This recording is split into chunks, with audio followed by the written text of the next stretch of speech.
సిద్దిపేట జిల్లా చేర్యాల పట్టణ కేంద్రంలో ప్రభుత్వ ఆసుపత్రిలో విద్యుత్ దీపాలు లేక చీకట్లో రోగులు అవస్థలు పడుచున్న కానీ పట్టించుకొని ఆసుపత్రి యంత్రాంగం.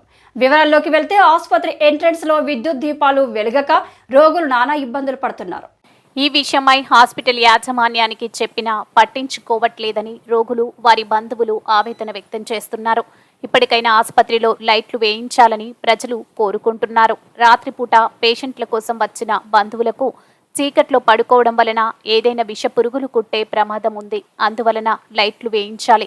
హాస్పిటల్ ముందు ఉన్న బోర్డు కూడా రంగులు పోయి కనబడడం లేదని, ఇకనైనా ఆసుపత్రి అధికార యంత్రాంగం కళ్ళు తెరిచి రోగులు ఇబ్బందులు పడకుండా చూడాలని ప్రజలు కోరుకుంటున్నారు.